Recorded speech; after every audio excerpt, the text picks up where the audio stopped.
Alors, Félix Kayimbe, nous venons de suivre cette rencontre du chef de l'État avec Augustin Kabouya et Deo Bizibou, respectivement CG et CGA, de l'UDPS. Ce que j'aimerais comprendre, c'était en fait le pourquoi de cette rencontre. C'était pour juste réconcilier ces deux personnalités du parti présidentiel ou vraiment remettre de l'ordre sur ce qui crée cette crise, s'il faut le dire. Merci beaucoup pour la question, Madame Magui. Je pense que la rencontre que le chef de l'État a eue avec l'honorable Augustin Kabouya et aussi bien Deo Bizibou, qui est le secrétaire général adjoint de l'IDPS, c'était pour mettre de l'ordre, pour remettre de l'ordre et pour qu'il y ait l'unité et la réconciliation au sein du parti politique, l'IDPS. Okay. Pourquoi cela? Parce que nous avions remarqué et constaté, nous tous, et vous-même, les hommes d'immédiat, que ça fait plus d'une année où M.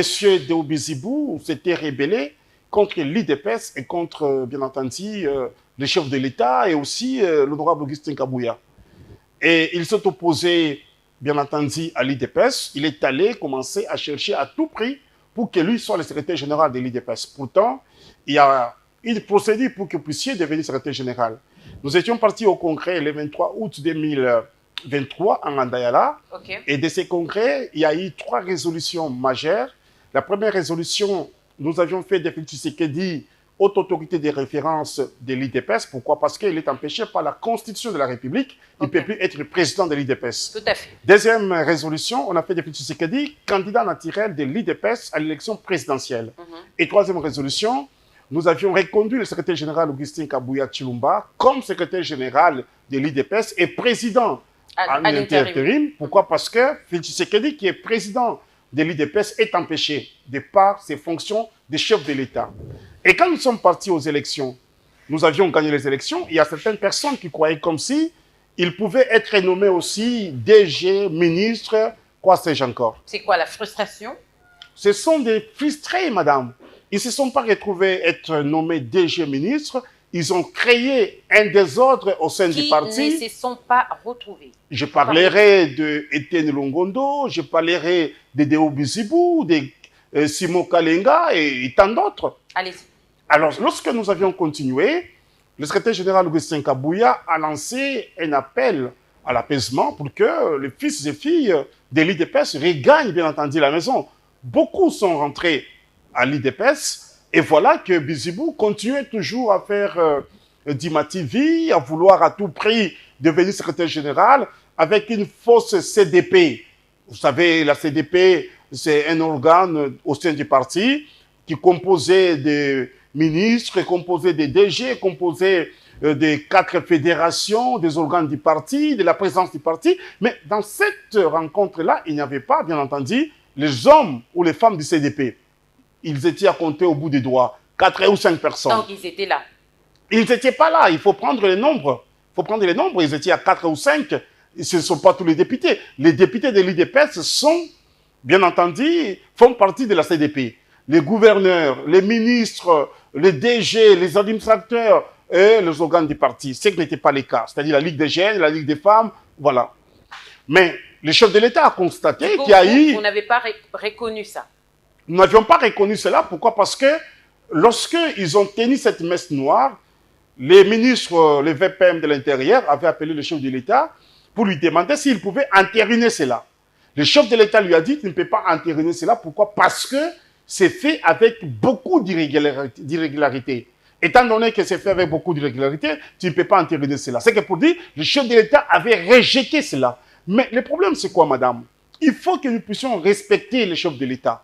Lui qui est la haute hiérarchie du parti, lorsqu'il convie des partis, c'est-à-dire l'honorable Augustin Kabouya, qui est le secrétaire général statutaire et légal de l'IDPS, et convie aussi à cette rencontre M. Deo Bizibou, qui est le secrétaire général adjoint, pour qu'il y ait de la calmie, pour qu'il y ait de la réconciliation, pour qu'il y ait la paix. Au sortir de cette audience-là, le secrétaire général a tweeté et aussi a publié sur sa page Facebook pour dire « Je pardonne mon frère Deo Bizibou qui rentre et que nous puissions travailler ensemble parce qu'on ne peut pas s'opposer... » Pour le bien du parti, bien sûr. On ne peut pas s'opposer, bien entendu, à l'instruction du chef de l'État. Et voilà que après ce jour-là, Deo Bizibou avec sa bande, comptés au bout du doigt, doivent pondre un communiqué pour s'opposer, bien entendu, à la démarche du chef de l'État, à la démarche de la haute hiérarchie du parti, et dire, écoutez, ils attendent à ce qu'ils fassent la remise et reprise avec Augustin Kabouya, et tout en appelant Augustin Kabouya ancien secrétaire général. Moi, je pense que M. Deo Bizibou a traversé la ligne rouge, et pour ça, nous ne pouvons plus, nous, l'accepter. Pourquoi? Parce qu'il ne peut pas se jouer même au chef de l'État. C'est inacceptable, c'est inadmissible, et ça mérite une sanction sévère. Félix Kayembe, qu'est-ce qui vous choque?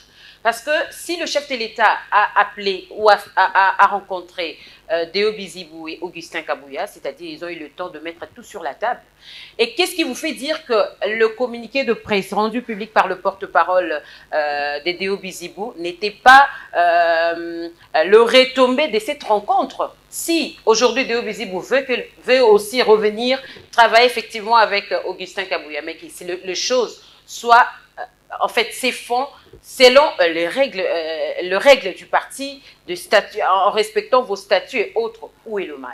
Je vous ai dit ici, madame, avant d'abord que nous puissions partir en Andayala, nous étions à Kisantu. On a fini avec Kisantu, on a revêti de l'honorable Augustin Kabouya Chilumba le pouvoir d'engager les partis au PDCRS. Voyez-vous un peu? Et quand nous sommes partis au Congrès, le Congrès a reconduit encore honorable Augustin Kabouya Chilumba comme secrétaire général et président AI pour 5 ans. Et c'est lui qui doit convoquer le prochain Congrès. Le chef de l'État, ce qu'il a fait comme la haute autorité, comme la haute hiérarchie du parti, il a demandé à Bizibou, il a demandé à tous ceux qui étaient avec Bizibou de retourner au parti et de travailler derrière le chef du parti qui est le secrétaire général Augustin Kabouya. Je pense que vous me comprenez. Le chef de l'État a dit, c'est le secrétaire général Augustin Kabouya qui est là comme secrétaire général, celui qui est le président en intérim, et vous, monsieur Bizibou, qui est secrétaire général adjoint et d'autres personnes, rentrez au parti et travaillez sous le leadership. Régler les choses à la maison. Pas régler les choses à la maison. Rentrez travailler sous le leadership d'honorable Augustin Kabouya. Comment est-ce qu'on doit régler les choses au moment où nos statuts sont clairs? Les congrès avec ses résolutions sont clairs. Le chef de l'État a demandé à Bizibou de retourner au parti et travailler sous le leadership d'Augustin Kabouya, qui est le secrétaire général.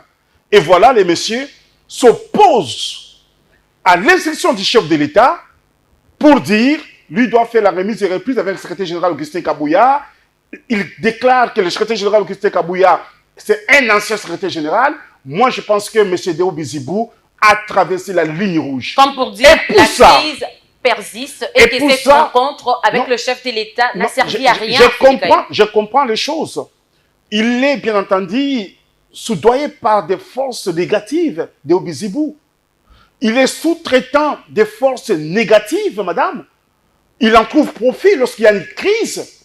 Comment voulez-vous, pendant que le chef de l'État est au front, pour que nous puissions retrouver la paix à l'est du pays, pour que nous puissions bien entendu relever les défis des Congolais et Congolais, et que lui puisse créer une crise artificielle. Je dis bien une crise artificielle. Et donc, Deo Bizibou doit tirer toutes les conséquences de son manque de respect. J'allais dire vraiment fort, son manque de respect vis-à-vis du chef de l'État, il faut que Deo Bizibou tire toutes les conséquences. Merci beaucoup, Félix Kayembe. Qu'est-ce que nous devons comprendre par la suite? Donc, la crise dans l'UDPS n'est pas terminée. Il n'y a pas la crise à l'UDPS, il y a une crise artificielle que Deo Bizibou a créée. Je dis bien une crise artificielle. Pourquoi? Parce que beaucoup de gens ont compris que c'est l'honorable Augustin Kabouya qui est habilité à engager les partis de par les résolutions, bien entendu, du congrès de Ngandayala et aussi bien de nos assises de Kisantu. Et donc, je pense que Deo Bizibou, avec sa force CDP, qui ne réunit pas d'ailleurs les membres qu'il faut, et donc je pense qu'il est quelqu'un qui est sous-traité par les forces négatives, et donc il faut que nous puissions maintenant ouvrir les et les bons et mettre fin à cette bêtise. Puisqu'il faut jouer sur la paix, autour de la paix, et ne chercher que la paix pour la bonne marche de votre parti, pourquoi ne pas écouter aussi Deo Bizibou? Parce que comme lui, il reste campé dans sa décision, pourquoi ne pas l'écouter pour trouver la paix? On ne peut pas écouter un rebelle. C'est un rebelle. Il se rebelle contre les statuts du parti, il se rebelle contre l'IDPS, il se rebelle contre les résolutions, bien entendu, de Ngandayala. Aujourd'hui, il vient de se rebeller contre le chef de l'État. Nous ne pouvons plus l'écouter, madame. Je pense, M. Deo Bizibou doit tirer toutes les conséquences politiques et il sera mis dehors qu'il a créé son propre parti politique. Qu'est-ce que vous entendez par là? Qu'il a créé son parti politique. Je pense qu'il est là parce qu'il y a des gens qui sont à l'extérieur du pays, il y a les gens qui lui donnent de l'argent pour qu'il crée, qu'il puisse fragiliser l'IDPS à l'intérieur. C'est la mission de Deo Bizibou. Il veut affaiblir l'IDPS à l'intérieur pour que les ennemis puissent réussir leurs coups. Et nous n'accepterons jamais cela. Aujourd'hui où nous parlons, M. Bizibou doit tirer toutes les conséquences possibles. Merci beaucoup. Parce qu'il vient de traverser la ligne rouge, madame. Il peut se jouer de tout le monde, mais pas se jouer au chef de l'État. Il ne peut pas se jouer au chef de l'État. C'est une bêtise, ça.